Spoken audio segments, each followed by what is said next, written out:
Hello audience, আসসালামু আলাইকুম। স্বাগতম আমার আইসিটি অনলাইন ক্লাসে।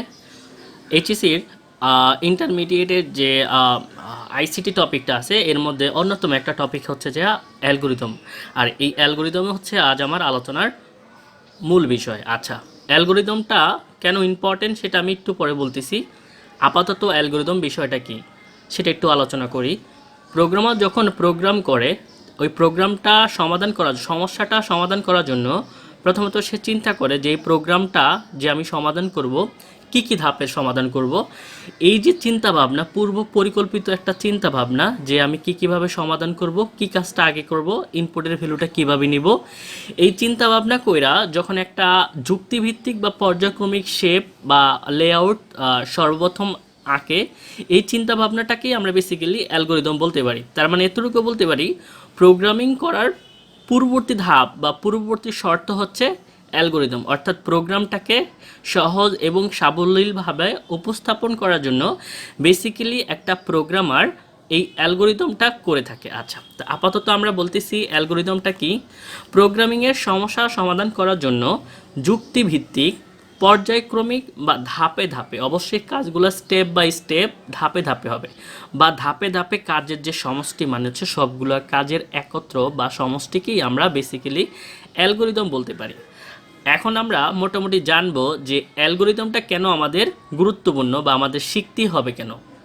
আমরা যদি ইন্টারমিডিয়েটের যে আইসিটির পঞ্চম অধ্যায় প্রোগ্রামিং অধ্যায়টা আছে, সি প্রোগ্রামিং যেটাকে আমরা চিন্তা করি, বেসিক্যালি এই পঞ্চম অধ্যায় থেকে বিগত বছরগুলোতে দুটি করে সৃজনশীল আসতেছে।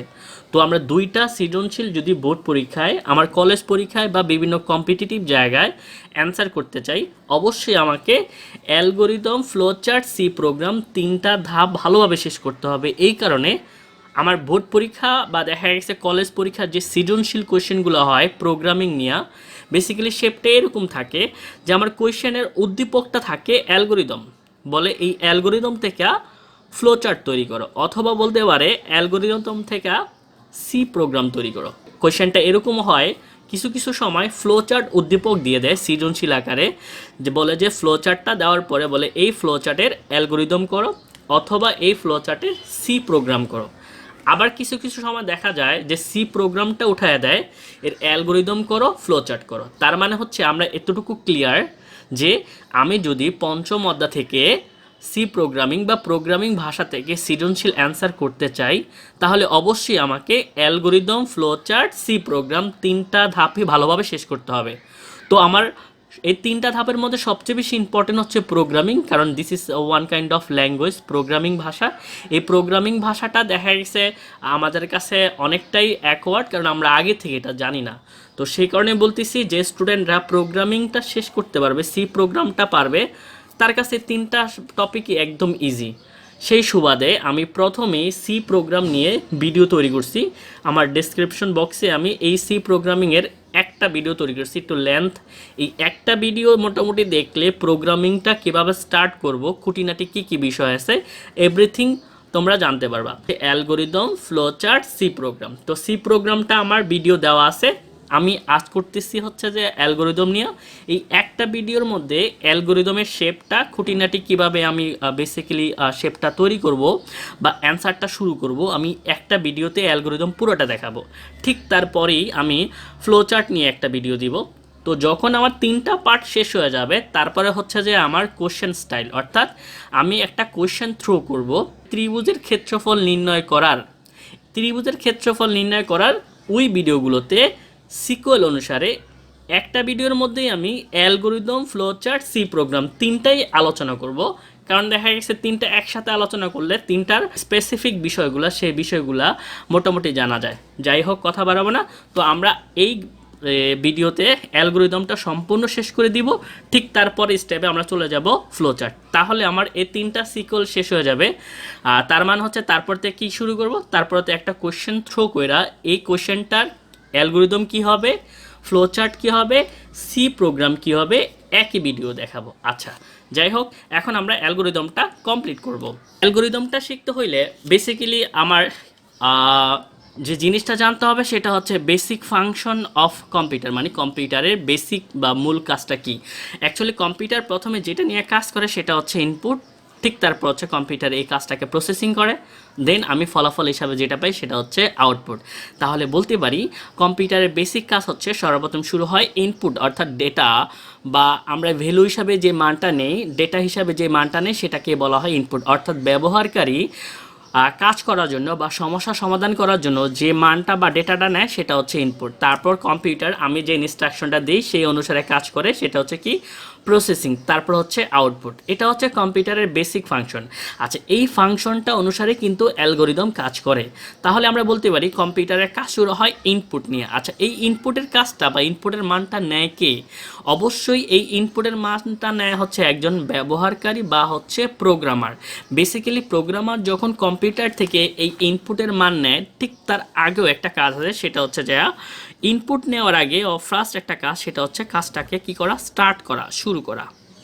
তার মানে হচ্ছে সর্বপ্রথম স্টেপ হচ্ছে যে প্রোগ্রামার যখন প্রোগ্রাম করে, অ্যালগোরিদমে চিন্তা করে, সর্বপ্রথম কাজটা হচ্ছে, প্রথম স্টেপটা হচ্ছে কি স্টার্ট, ঠিক তারপরে হচ্ছে যা ইনপুট, তারপর হচ্ছে প্রসেস, দেন হচ্ছে কি আউটপুট। আর যখন আমি আউটপুটের মান পেয়ে যাব তখন আমার কাজটা শেষ হয়ে যায়।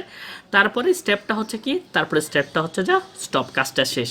আপাতত বলতে পারি আমরা যখন অ্যালগোরিদমের শেপটা তৈরি করব, এই 5টা স্টেপই সবচেয়ে বেশি ইউজ হবে। এখন দেখে নেব আমরা অ্যালগোরিদমের ধাপগুলো কিভাবে স্টার্ট হয়। আসলে আমরা প্রথমে দেখে নিছি বেসিক ফাংশন অফ কম্পিউটারের কাজ হচ্ছে ইনপুট, প্রসেসিং, আউটপুট। বাট দেখা গেছে যখন প্রোগ্রামার চিন্তা করে যে সে কাজটাকে সমাধান করবে, তখন সে কাজটাকে প্রথম ইনপুট না চিন্তা করে স্টার্ট। তার মানে আমরা বলতে পারি যে অ্যালগোরিদমের যে ধাপগুলো সমূহ আছে, প্রথম ধাপটা স্টেপ 1, আমরা বলতে পারি স্টেপ 1 হচ্ছে কি, স্টেপ 1 হচ্ছে স্টার্ট, স্টেপ 1 হচ্ছে স্টার্ট। তারপরে স্টেপটা কি, তারপর হচ্ছে স্টেপটা হচ্ছে স্টেপ 2, স্টার্টের পরে হচ্ছে ইনপুটের মান গ্রহণ। তো ইনপুটের মানটা আমরা কোশ্চেনের অনুসারে নিব, কোশ্চেনে যেভাবে থাকবে। ঠিক তারপরে স্টেপটা হচ্ছে স্টেপ 3, স্টেপ 3 হচ্ছে যে কি প্রসেস, স্টেপ 3 হচ্ছে প্রসেসিং। প্রসেসিংটা হচ্ছে আমার কোশ্চেনে কি করতে বলছে, যদি দুটি সংখ্যার যোগফল নির্ণয় করো তাহলে যোগফলটা, তার মানে হচ্ছে আমার সাম বের করতে হবে, তাহলে এখানে সেখানে প্রসেস হচ্ছে সাম। যদি বলে ত্রিভুজের ক্ষেত্রফল নির্ণয় করো, তার মানে হচ্ছে ক্ষেত্রফল, তার মানে হচ্ছে আমাকে প্রসেস করতে হবে এরিয়া। আচ্ছা, তো তৃতীয় স্টেপ হচ্ছে যে আমার প্রসেসিং। আচ্ছা, 4 নাম্বার স্টেপটা হচ্ছে প্রসেসিংয়ের পরে কি, প্রসেসিংয়ের পরে হচ্ছে আউটপুট। তাহলে 4 নাম্বার স্টেপ, স্টেপ 4 হচ্ছে যে আউটপুট। দেন যখন আমার আউটপুটটা বের হয়ে যাবে, কাজ শেষ। তাহলে 5 নাম্বার স্টেপটা হচ্ছে যে 5 নাম্বার স্টেপ 5 হচ্ছে কাজটা শেষ, সেটা হচ্ছে স্টপ। এই হচ্ছে যে আমার একটি অ্যালগোরিদমের বেসিক ধাপগুলো হচ্ছে, প্রথম হচ্ছে কাজটাকে শুরু করা মানে হচ্ছে স্টার্ট, দেন তারপর হচ্ছে ইনপুট, তারপর হচ্ছে প্রসেসিং, দেন হচ্ছে আউটপুট। আমার আউটপুটের কাজ শেষ হয়ে গেলে তারপর হচ্ছে কাজটাকে শেষ করতে হবে স্টপ। আচ্ছা, এই আমি অ্যালগোরিদমগুলো ইংলিশে করার চেষ্টা করব, তোমরা ইচ্ছা করলে বাংলায় করতে পারো। এখন আমরা বলতে পারি অ্যালগোরিদমের বেসিক ধাপগুলো হচ্ছে এই 5টা, তবে কিছু কিছু সময় এই টোটাল অ্যালগোরিদমটা করার ক্ষেত্রে 7টা, 8টা বা 6টা স্টেপও হয়। সেই ক্ষেত্রে মানে সেটা হয় এই কারণে আমার প্রসেসের মধ্যে একাধিক স্টেপ থাকে, অর্থাৎ প্রসেসের মধ্যে যদি একাধিক স্টেপ থাকে, প্রসেসের মধ্যে একাধিক স্টেপ থাকলে তখন আমার 5টা স্টেপ না, তখন আমার আরও বেশি স্টেপ হয়, 6টা, 7টা, 8টা হইতে পারে। এখন দেখে নেব আমরা বেসিক্যালি একটা অ্যালগোরিদম করব। একটা কোশ্চেন এখানে দেওয়া আছে যে দুটি পূর্ণ সংখ্যার যোগফল নির্ণয় করার অ্যালগোরিদম করো।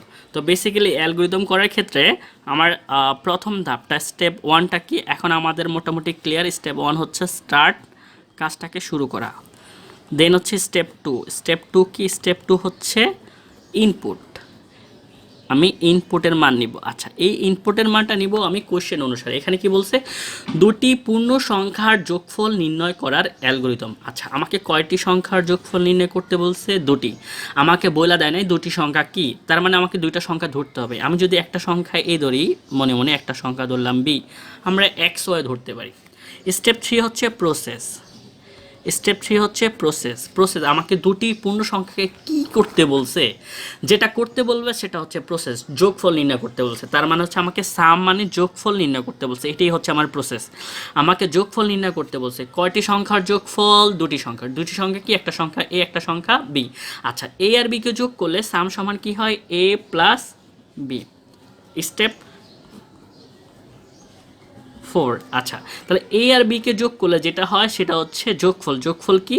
আমার আউটপুটটা কি? সাম। তার মানে হচ্ছে যেহেতু আমার আউটপুট বের হয়েছে, আউটপুটকে আমরা প্রকাশ করি প্রিন্ট দ্বারা। প্রিন্ট মানে হচ্ছে আউটপুট। এখন প্রিন্ট হবে কার মান? সামের মান। তাহলে প্রিন্ট হচ্ছে যে সাম। আর যেহেতু আমার আউটপুট বের হয়ে গেছে সেহেতু আমার কাজ শেষ। Step 5 stop. আমাকে যদি বলে যে ত্রিভুজের ক্ষেত্রফল নির্ণয় করার অ্যালগোরিদম, সেটাও আমরা পারবো। আচ্ছা, অ্যালগোরিদমের শেপটা প্রথমে আমরা অ্যালগোরিদম করার ক্ষেত্রে স্টেপ 1 কি? স্টার্ট, কাজটাকে কি করা? শুরু করা। দেন হচ্ছে স্টেপ 2 হচ্ছে ইনপুট। ইনপুট আমরা কি নিব? আচ্ছা, এখন আমরা ইনপুট কি নিব? যদি বলে ত্রিভুজের ক্ষেত্রফল নির্ণয় করো, আচ্ছা, ক্ষেত্রফলের ইংলিশ কি? ক্ষেত্রফলের ইংলিশ হচ্ছে এরিয়া। এরিয়া মানে ক্ষেত্রফল। কার ক্ষেত্রফল? ত্রিভুজের ক্ষেত্রফল। তাহলে ত্রিভুজের ক্ষেত্রফলের সূত্র হচ্ছে হাফ ইন্টু ভূমি ইন্টু উচ্চতা।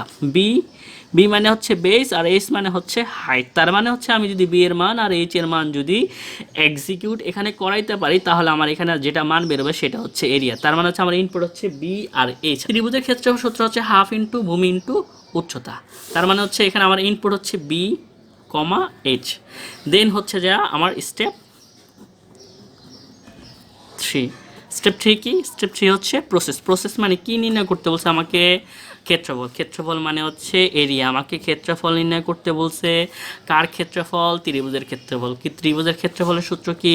ত্রিভুজের ক্ষেত্রফলের সূত্র হচ্ছে হাফ ইন্টু ভূমি ইন্টু উচ্চতা। আচ্ছা, এখন আমাকে হাফের মান আর বি আর এইচ এর মান যেহেতু ইনপুট নিচ্ছে, এটাকে প্রসেস করলে আউটপুট যেটা বের হবে সেটা কি? এরিয়া। তার মানে আমার আউটপুট বের হবে এরিয়া। আর বলতে পারি স্টেপ 4 প্রিন্ট। প্রিন্ট মানে হচ্ছে আউটপুট। প্রিন্ট কি হবে? প্রিন্ট বের হবে হচ্ছে এরিয়া। যেহেতু আমার আউটপুট বের হয়ে গেছে, আমার কাজ শেষ। Step 5 stop. এ হচ্ছে আমার মোটামুটি অ্যালগোরিদমের পার্টটা। অ্যালগোরিদমটা মোটামুটি অবশ্যই ইজি, এবং অ্যালগোরিদম থেকে আরও বেশি সহজ হচ্ছে ফ্লো চার্ট। এই কারণে যারা অ্যালগোরিদমগুলো পারবে, এই অ্যালগোরিদমের চিত্রভিত্তিক রূপ হচ্ছে ফ্লো চার্ট। আচ্ছা, তার পরের সিকোয়েলটা হচ্ছে পরের ভিডিওটা বেসিক্যালি আমি ফ্লো চার্ট দিয়ে তৈরি করব। তো আজ এই পর্যন্তই। আল্লাহ হাফেজ।